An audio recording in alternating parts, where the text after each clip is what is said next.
5, 4, 3, 2, 1, 0.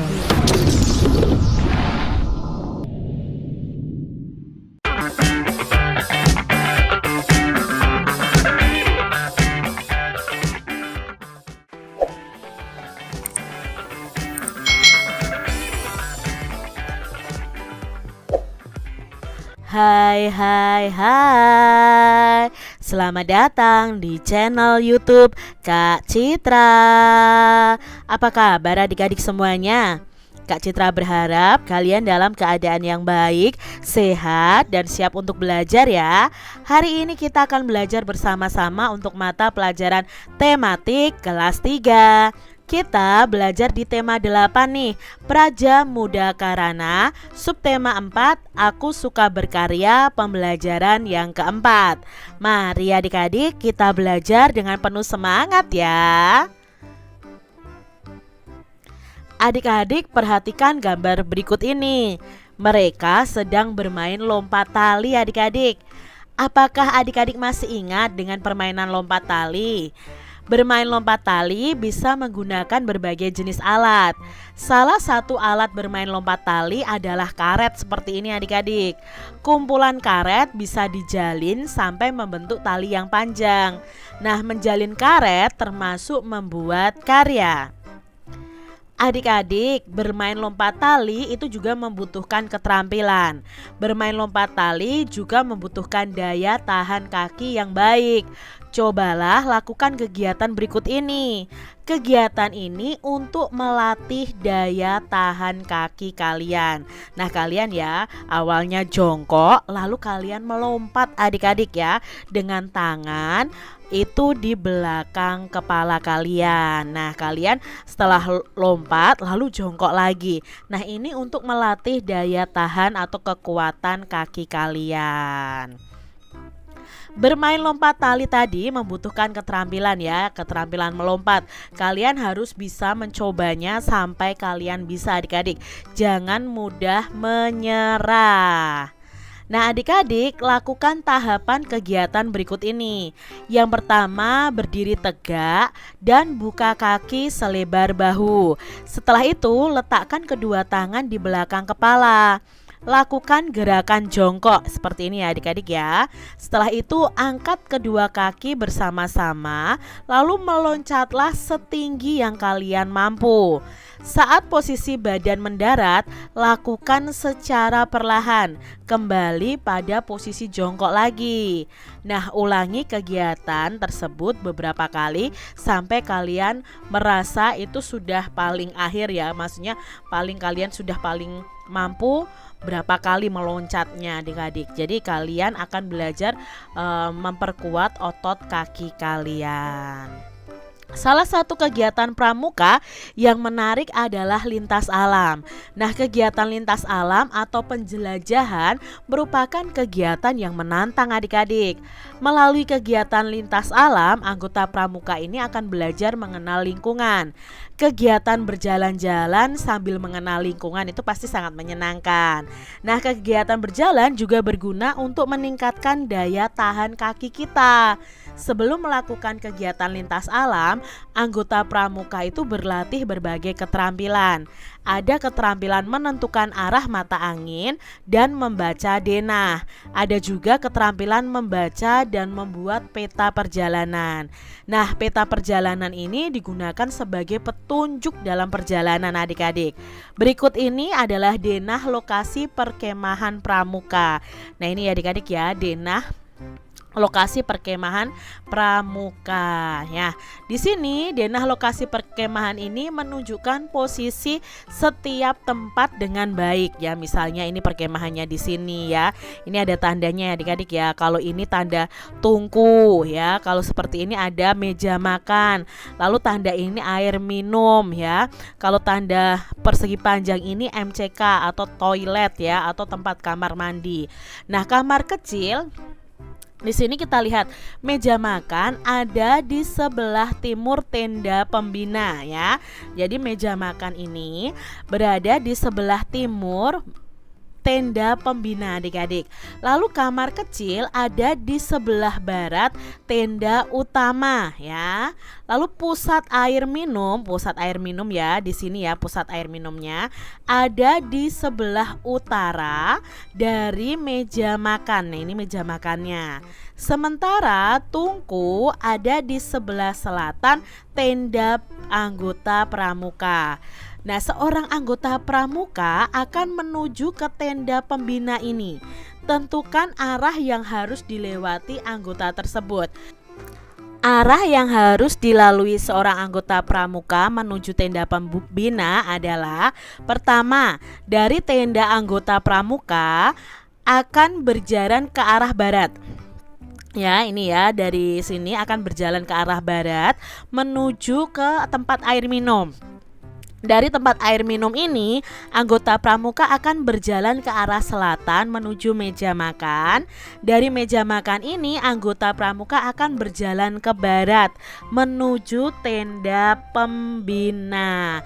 Nah, anggota pramuka itu sudah akan sampai di meja atau di tenda pembina.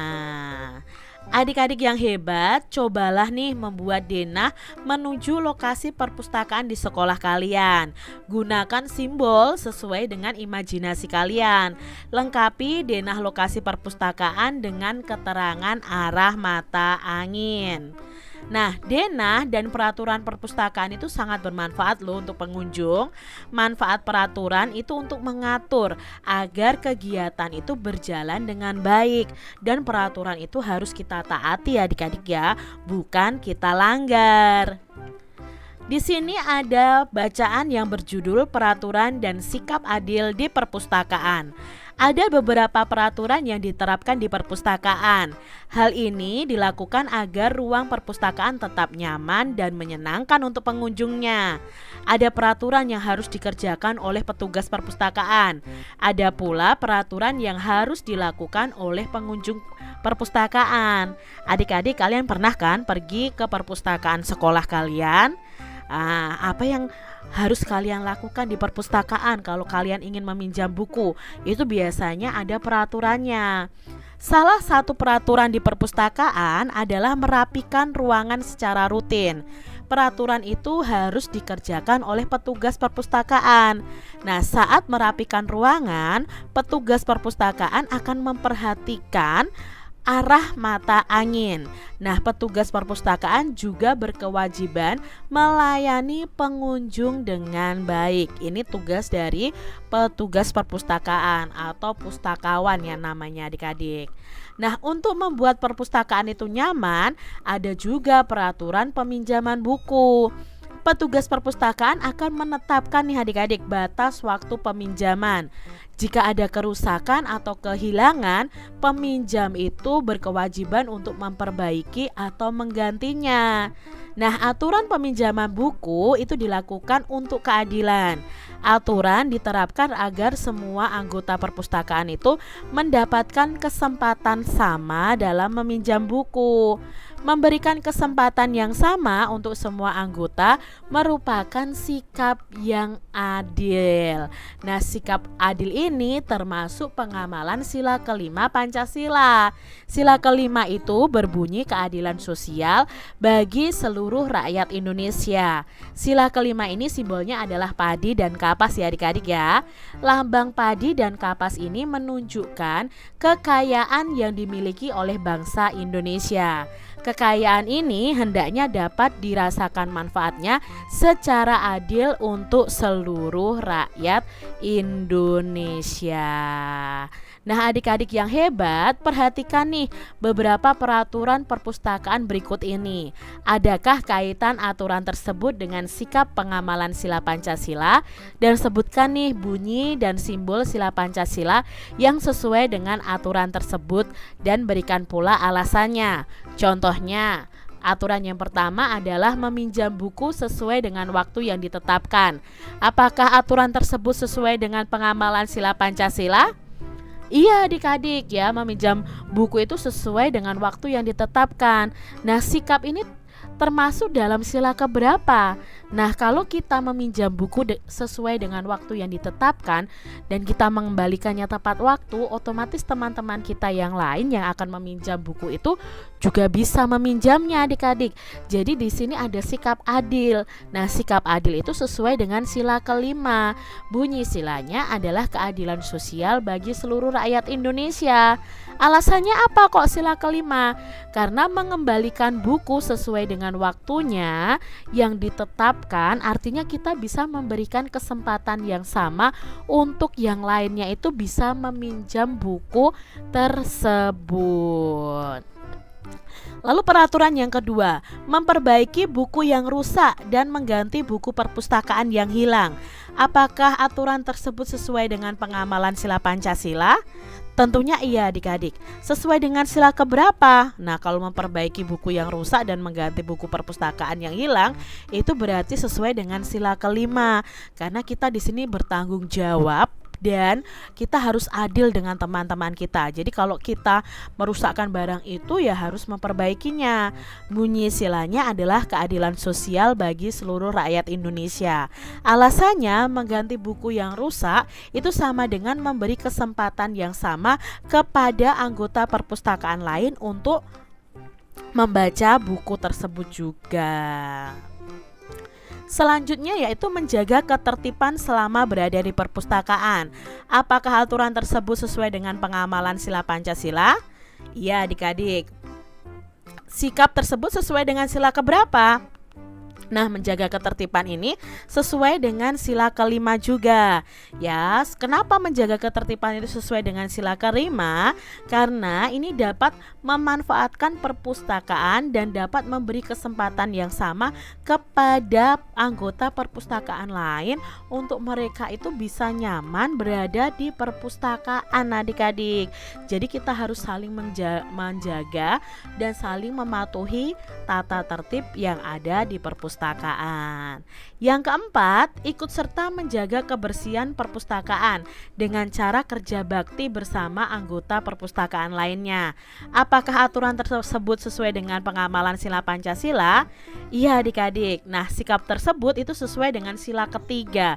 Karena ketika kita bekerja sama-sama ya, atau kerja baktinya bersama-sama, itu berarti akan terwujud persatuan. Nah, di sini sesuai dengan sila ketiga. Jadi dengan kerja bakti bersama akan menggalang rasa persatuan anggota perpustakaan. Adik-adik yang hebat, apakah kamu pernah melakukan sikap adil terhadap keluarga? Coba buatlah cerita tentang sikap adil yang pernah kamu lakukan, adik-adik. Buatlah cerita dalam 3 paragraf saja. Tuliskan terlebih dahulu pikiran pokok dari setiap paragrafnya. Nah, di sini Kak Citra memberi contoh tentang sikap adil dalam keluarga. Yang Kak Citra warnai hitam ini, yang Kak Citra tulis tebal ini adalah pokok pikiran dari masing-masing paragraf. Ya, contohnya seperti ini. Aku sangat menyayangi adikku. Usianya yang ada di bawahku membuatnya tidak bisa lepas dari pantauanku. Dia adalah tanggung jawab keduaku setelah diriku sendiri. Dia juga teman bermainku. Aku selalu membagi segala sesuatu dengan adil. Misalnya saja saat menggunakan mainan. Meski adikku lebih muda, hak kami sama. Walau kadang kami berebut, sering aku sengaja mengalah demi adikku tersayang. Sikap adil menambah kasih sayang. Bersikap adil terhadap adik membuat aku semakin sayang kepada adikku. Adikku adalah saudara yang harus kusayangi. Ini contoh dari cerita tentang bersikap adil. Adik-adik bisa membuat cerita yang lain berdasarkan pengalaman kalian bersikap adil terhadap keluarga kalian. Diambil dari mikirbae.com. Demikian tadi adik-adik pembahasan kita di tema 8 subtema 4 pembelajaran yang keempat. Semoga video pembelajaran ini bermanfaat ya untuk adik-adik semuanya. Dan sampai jumpa lagi di video pembelajaran Kak Citra selanjutnya. Tuhan memberkati. Jangan lupa tekan tombol subscribe, lalu tekan loncengnya. tekan juga tombol like, lalu share ke media sosial kalian. Jangan lupa untuk ikuti media sosial Kak Citra. Terima kasih.